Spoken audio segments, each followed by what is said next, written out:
everyone, welcome back to the cottage. If you're new here, I'm Cheyenne with the Rosevine Cottage Girls. If you're not new here, we are so glad to see you again. Thank you for joining us for yet another video. So this week our ChickCozy just finished a run with chicken eggs and it was very fun as usual. But we are wanting to try something new this week. So we're going to be trying quail eggs. I was originally going to try duck eggs this week, but we had a little snafu with a hen sitting on all my duck eggs, and I don't know what's fresh and what she's already been sitting on. So this week we're going to be trying to hatch Coturnix quail eggs in our ChickCozy incubator. Now we've never done this before, so I'm not sure exactly how it will work. But we've had really great hatch rates with our chicken eggs, so I wanted to give it a try. Usually I can get a really decent 90 to 100% hatch out of my quail eggs in a styrofoam incubator. So I wanted to see how that would translate into the ChickCozy incubator because we've had super great hatch rates in this baby.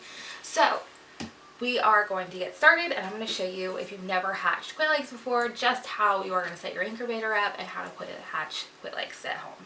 So let's get started.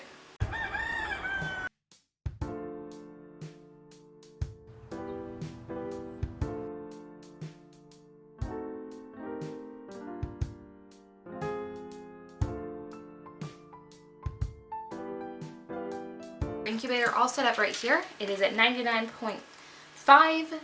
The humidity is at 53%. That's without any water already in the tray, and I've already reset the day count down to 18 days, which is how long it takes to hatch quail eggs. We are looking for a humidity rate about 45%. So right now it's high even though it's dry, but this is Tennessee and we're pretty humid. But for our hatch temperature, we're wanting it at 99.5. We're not going to change that temperature through our entire hatch. And we're just, since this is already, we've had it preheating, we're going to just open this up. I'm going to go ahead and unplug it so I can take it all the way off. And we're just going to sit our eggs in the bottom of our incubator. Now, the ChickCozy built-in turners are just too big for quail eggs, so we're just going to sit them in here. Now you can take a colored pencil and write an X and an O on different sides of your eggs so you can keep track of turning them. I struggle with being able to see it on especially these multicolored eggs, so I just will gently roll them back and forth, and that works well for me.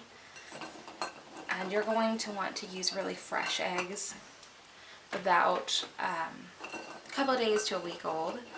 If you bought eggs and had them shipped to you, you are going to want to let them sit for 24 hours before starting your incubation process. And don't drop them like I just did. And these ones are just about a little bit over a week on some of them, but I'm just going to go ahead and give it a try from our own quail here at the cottage. These eggs are just beautiful. I love how they look like candies. They don't even look real. Alright, so this, without the turners, this is going to hold much more eggs, especially since quail eggs are quite a bit smaller than a chicken egg. But we're just going to lay them across the bottom. Place this on top. Plug it back in.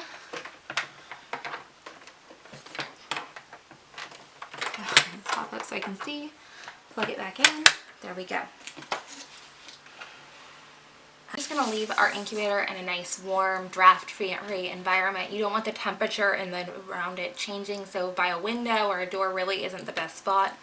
I like to leave mine in an upstairs hallway.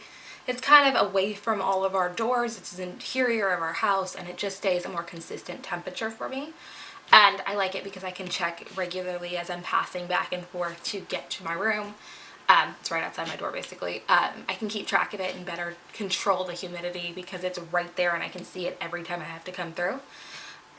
So for the next 14 days, all we're going to do is open this up and gently roll the eggs twice a day just to keep them moving, and you're going to be mimicking what an egg turner would do, or the mama hen, depending on which analogy you want to use. But you're just going to very gently roll them. On day 15, we are going to stop all rolling. We're not going to open it anymore. We are going to come down here for the tray. Now, if your humidity is not where it's supposed to be, you can go ahead and add water, but because mine is already at 43%, I'm looking for 45, and it will come back up because I just had it open. I think I'm just going to dry run it for now.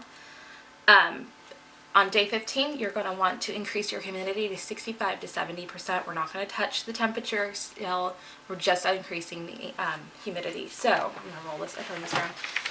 We're going to fill our tray on how many other slots it takes to fill that. It's really going to depend on your location. And then we are not going to touch it again until day 18. When everything hatches and the chicks have fluffed out, then we can open it up and start removing our quail chicks. And now remember, they're very, very tiny, and they're also extremely wiggly. So it's best to have help when you get them out, if you're doing a large amount like I am, and there's quite a few in there, because they're fast and they can get away from you. Ask me how I know. So I like to always have somebody handy hand around to help me get them out so I don't drop anyone and nobody gets left behind on accident or falls. Just have him help. It's helpful. But that's it. It's really easy to hatch quail eggs. It's not even as, I don't even think it's as complicated as chicken eggs, and I usually have a higher percentage of hatch rate when I'm working with quail. They're really fun, and it's a great quick turnaround. So if you've got kids that just really want to experience hatching, or you're a homeschool parent and you want to show your kids the process, quail are a great option, and they're really easy to keep. We'll have some links down in the description for some written tutorials and care for quail, some links over to our blog, and just some general resource links. So make sure you check that out. As always, we try to get you as much information as we possibly can in as many forms as we can. If you enjoyed this video or found it helpful, leave a like. If you have any questions, drop them down in the comments, and we will do our very, very best to answer them. And if we can't figure it out, we'll talk to our mentors or whatever and try to get you an answer. And that's it. We'll see you next time at the cottage. Bye.